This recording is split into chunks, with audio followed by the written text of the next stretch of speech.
El 15 de mayo de 1462, los gritos de una mujer desgarraron la madrugada en el Alcázar de Segovia.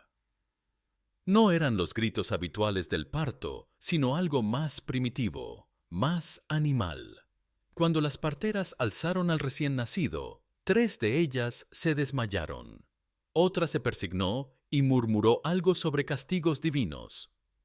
El niño tenía 6 dedos en cada mano, los ojos en posiciones distintas del rostro, y la columna vertebral formaba una curva imposible. Su madre, Juana de Portugal, reina de Castilla, lo miró una sola vez antes de apartar la vista para siempre. Dicen que el cuerpo no miente, y el de aquella criatura contaba una historia que nadie en la corte quería leer. Era el precio de 2 siglos de matrimonios entre primos, de sangre real que se había vuelto demasiado pura, demasiado concentrada, demasiado maldita. La reina había cumplido con su deber de parir, pero lo que salió de su vientre no era un heredero. Era la prueba viviente de que algunas tradiciones matan antes de nacer. No era una reina madre, era una fábrica de monstruos, y aquello no había hecho más que empezar. Para entender cómo llegó hasta ahí, hay que volver a una época en que las princesas no nacían para ser felices, sino para ser útiles. Juana nació en 1439 en Lisboa, hija del rey Alfonso V de Portugal y de Isabel de Coimbra. Su sangre era real, pero también estaba manchada. Sus padres eran primos hermanos, y su madre era sobrina de su padre. Una madeja de consanguinidad que ya había producido varios niños muertos y deformados en la familia real portuguesa. Desde pequeña, Juana fue educada no para ser mujer, sino para ser vientre. Le enseñaron latín para rezar, francés para negociar, pero sobre todo le enseñaron a sonreír mientras la vendían. Porque de eso se trataba, no de matrimonio, sino de comercio. Su cuerpo no le pertenecía, era propiedad de la corona portuguesa, y su destino sería sellado por hombres que nunca habían parido ni un solo hijo. A los 16 años, los embajadores castellanos llegaron a Lisboa con una propuesta que era más bien una transacción. Enrique IV de Castilla, apodado el Impotente por sus súbditos, necesitaba una esposa que le diera un heredero. Los portugueses necesitaban una alianza que les asegurase la frontera oriental. Juana era la moneda de cambio perfecta. Joven, fértil en teoría, y lo bastante noble como para que su hijo fuera aceptado como legítimo rey de Castilla. Lo que nadie mencionaba era que Enrique IV también era su primo, que su sangre y la de Juana venían del mismo tronco podrido, que cada beso entre ellos sería, técnicamente, un acto de incesto bendecido por la Iglesia y celebrado por 2 reinos. El matrimonio se celebró el 21 de mayo de 1455 en la Catedral de Córdoba. Juana vestía un traje blanco bordado en oro, pero caminaba hacia el altar como si se dirigiera a su propia ejecución. No había alegría en sus ojos, solo la resignación de quien ha aprendido que su felicidad nunca fue parte del contrato. Esa noche, en la cámara nupcial, 2 primos se convirtieron en marido y mujer. Lo que ninguno de los dos sabía era que también se habían convertido en cómplices de un crimen contra la naturaleza. Un crimen que pagarían con la moneda más cruel: la sangre de sus hijos. Los primeros meses del matrimonio fueron de esperanza fingida. Juana se esforzaba por sonreír en público, por mostrar afecto hacia un marido que la trataba más como una yegua de cría que como una esposa. Enrique IV, por su parte, cumplía con el deber conyugal sin pasión, mecánicamente, mientras soñaba con campañas militares y conquistas que nunca emprendería. Cuando Juana anunció su primer embarazo, en noviembre de 1455, ambos reinos celebraron con Te Deum y procesiones. Se acuñaron monedas conmemorativas. Se encargaron tapices para la habitación del futuro príncipe. Nadie se atrevía a mencionar que en las últimas 3 generaciones, los matrimonios entre primos portugueses habían producido más abortos que nacimientos, más monstruos que herederos. El embarazo fue difícil desde el principio. Juana vomitaba hasta la bilis, sus piernas se hincharon hasta deformarse, y por las noches sufría pesadillas en las que paría serpientes en lugar de niños. Los médicos de la corte lo atribuían a los humores alterados y le recetaban sangrías que la dejaban más pálida y débil. Pero ella sabía que algo estaba mal. Su cuerpo le susurraba advertencias que su mente se negaba a escuchar. El primer parto llegó con las primeras lluvias de mayo de 1456. Juana estuvo 30 horas en trabajo de parto, gritando un nombre que nadie entendía, clavando las uñas en las sábanas hasta desgarrarlas.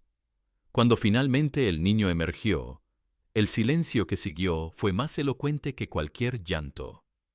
La criatura tenía forma humana, pero era como si Dios hubiese tomado los planos de un bebé y los hubiese roto antes de terminar la obra. Los dedos estaban soldados entre sí, formando una especie de aleta. La cabeza era desproporcionadamente grande, y donde debería haber estado la boca había una abertura que parecía un corte mal cicatrizado. Las parteras se miraron entre ellas, esperando a que alguien dijera algo. Finalmente, la más anciana se acercó a Juana y le susurró: «Majestad, el niño no vivirá». Juana no respondió. Solo apartó la vista y se volvió hacia la pared. En ese momento, algo se rompió dentro de ella, algo que nunca volvería a soldarse. No era dolor lo que sentía, sino una mezcla de horror y culpa que le roía las entrañas como un cáncer. El niño murió 3 días después, oficialmente por complicaciones del parto. En realidad, porque nadie sabía cómo alimentar a una criatura sin boca funcional. Lo enterraron en secreto, de noche, sin ceremonia, como si nunca hubiera existido. Pero Juana sabía que había existido, y sabía que volvería a existir.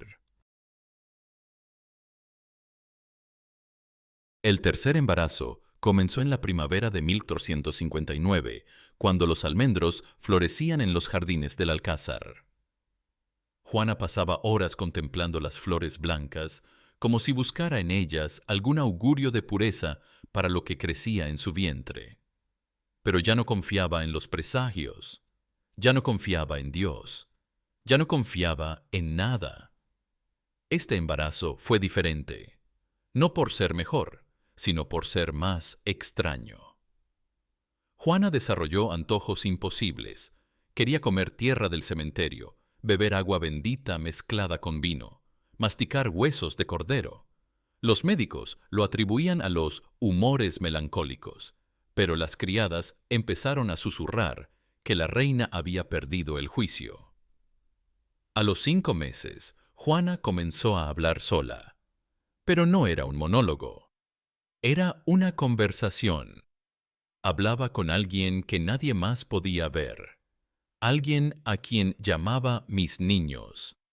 Las damas de compañía la encontraban en la capilla privada, arrodillada ante un altar lleno de ropitas de bebé nunca usadas, murmurando palabras de amor a hijos que nunca habían vivido lo suficiente para escucharlas. «Mamá os va a dar un hermanito», decía, acariciando su vientre hinchado. «Esta vez será perfecto. Esta vez viviréis todos juntos». El terror se instaló en el palacio. Los sirvientes se negaban a entrar solos a los aposentos de la reina. Las damas de compañía pedían traslados a otras cortes.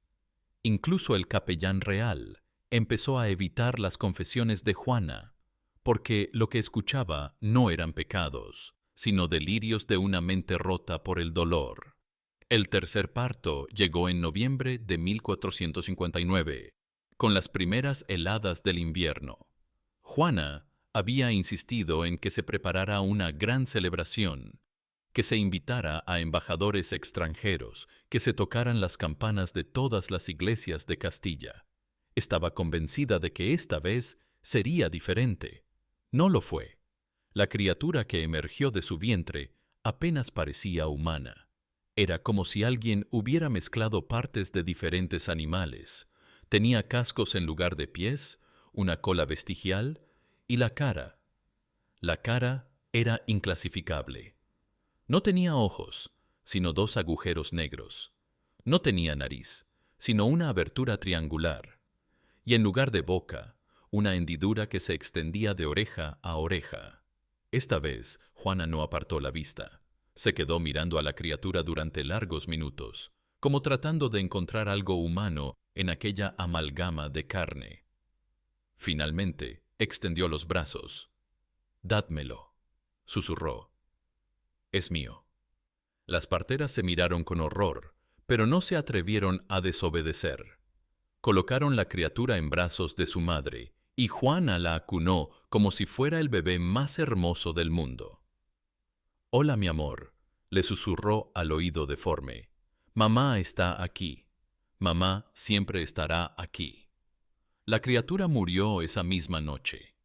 Juana no permitió que se la quitaran.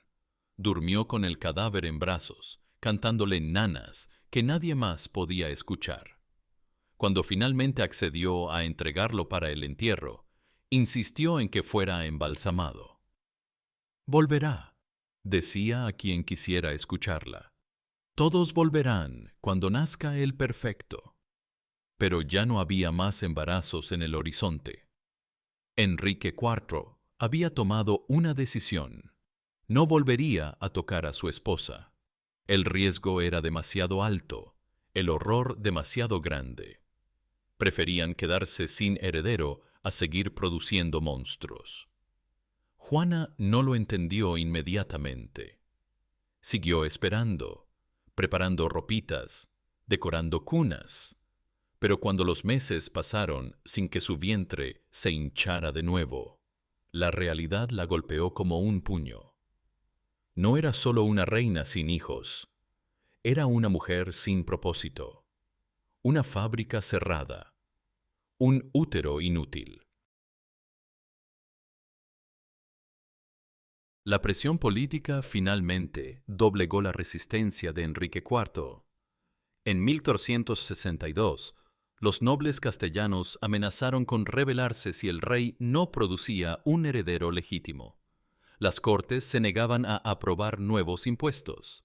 Los enemigos del reino se frotaban las manos, esperando el momento oportuno para atacar. Castilla necesitaba un príncipe, y lo necesitaba ya. Juana tenía 33 años cuando su esposo volvió a su lecho. Ya no era la joven esperanzada que había llegado de Portugal 7 años atrás. Era una mujer prematuramente envejecida, con canas en el cabello y líneas profundas alrededor de los ojos.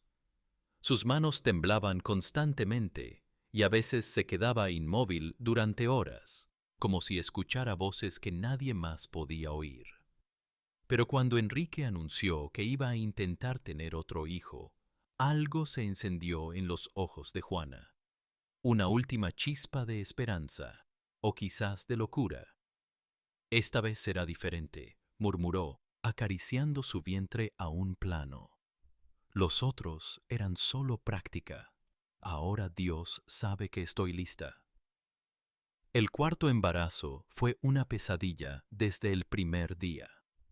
Juana sufría convulsiones que la dejaban inconsciente durante horas. Vomitaba sangre. Su cuerpo se hinchaba de formas imposibles, como si llevara múltiples criaturas en lugar de una.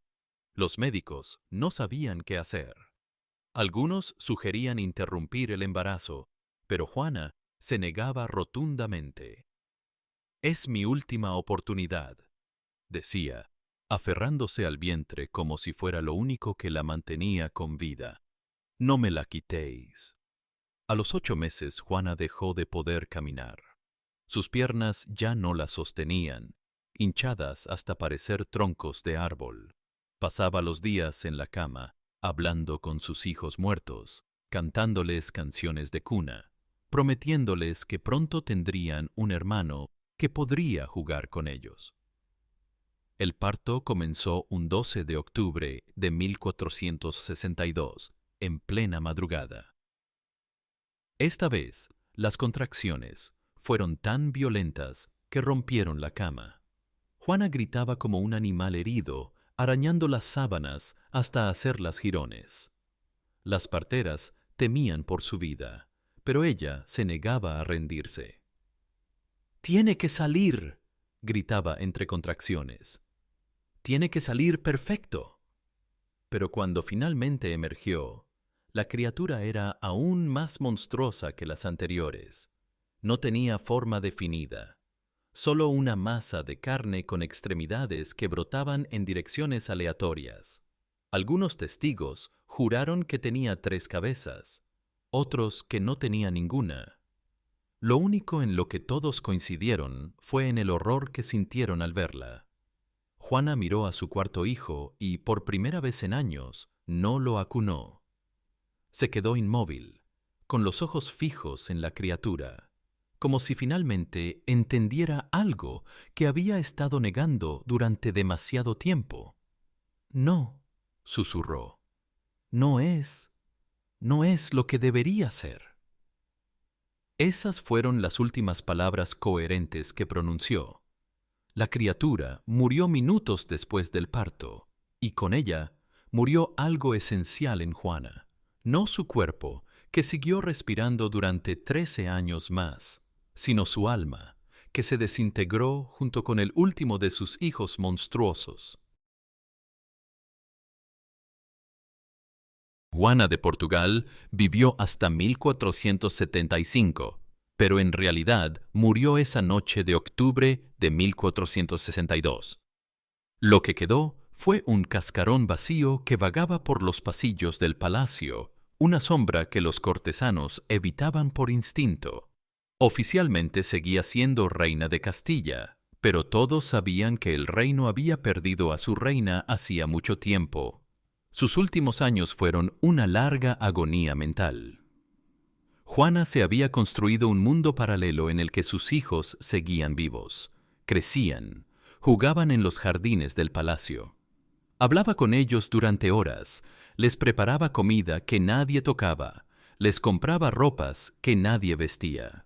Las criadas encontraban su habitación llena de juguetes para niños de diferentes edades, como si hubiera estado comprando regalos para las criaturas que nunca pudieron celebrar cumpleaños.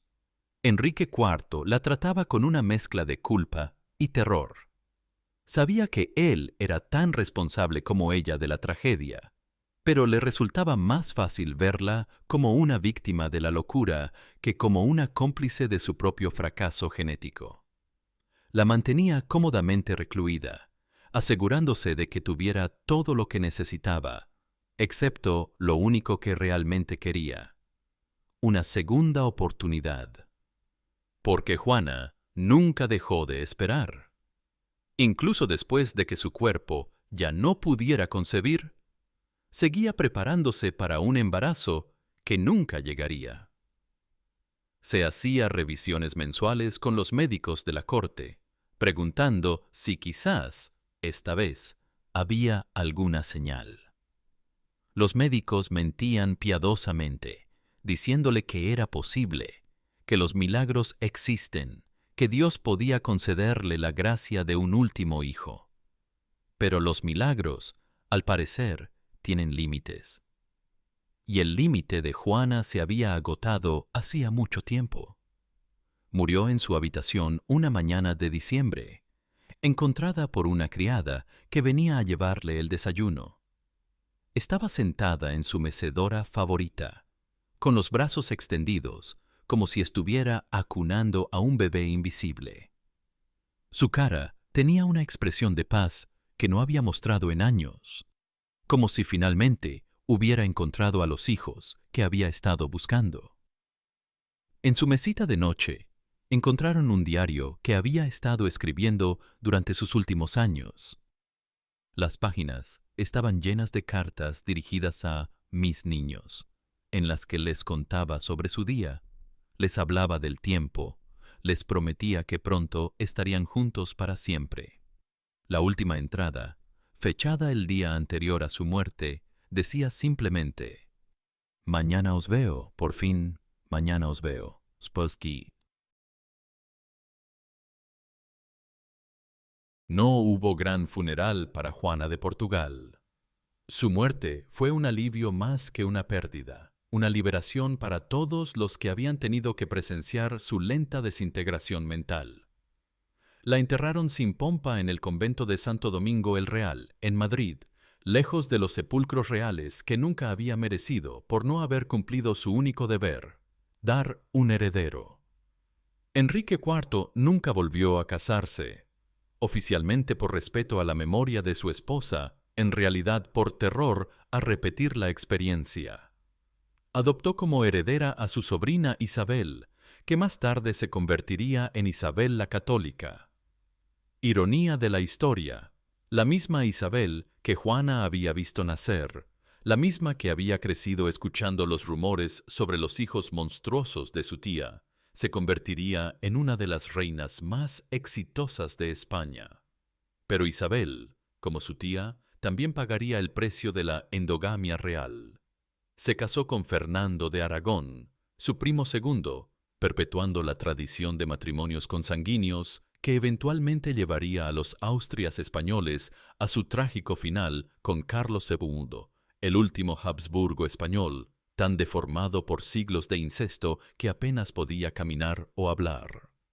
El círculo se cerró, pero la lección nunca se aprendió. Durante siglos, las casas reales siguieron casando primos con primos, tíos con sobrinas, hermanos con hermanas, convencidas de que la pureza de sangre era más importante que la salud de su descendencia. Y durante siglos, los palacios reales se llenaron de niños como los de Juana, criaturas rotas por la arrogancia de sus antepasados, víctimas de una obsesión por la limpieza de sangre que terminaba contaminándola. Juana de Portugal no fue la primera reina en parir monstruos, ni sería la última. Pero su historia es un recordatorio de que algunas tradiciones son demasiado peligrosas para preservar, que algunas purezas son indistinguibles del veneno y que el precio de la endogamia real siempre lo pagan los más inocentes, los niños que nunca pidieron nacer. Siglos después, cuando los científicos descubrieron las leyes de la genética, entendieron lo que las parteras de Juana habían intuido: que la sangre real se había vuelto demasiado pura, demasiado concentrada, demasiado cerrada en sí misma, que cada matrimonio entre parientes era una apuesta contra la naturaleza y que la naturaleza siempre cobra sus deudas. Juana no fue una madre monstruosa, fue una madre de monstruos. Y la diferencia es lo que hace que su historia, aún hoy, nos estremezca cuando pensamos en el precio que algunas mujeres han pagado por el orgullo de los hombres que las gobernaban. Esta es la historia de una reina que nunca reinó sobre nada, excepto sobre su propio dolor. De una mujer que fue reducida a la función de sus órganos reproductivos y que pagó esa reducción con la locura. De un útero que se convirtió en sepulcro y de una corona que pesó más que todos los cadáveres que produjo. Juana de Portugal no fue una reina, fue una advertencia que, como tantas otras en la historia, llegó demasiado tarde para quienes más la necesitaban. Y si esta historia te ha estremecido tanto como a nosotros al contarla, es porque aún hay ecos de Juana en el mundo moderno.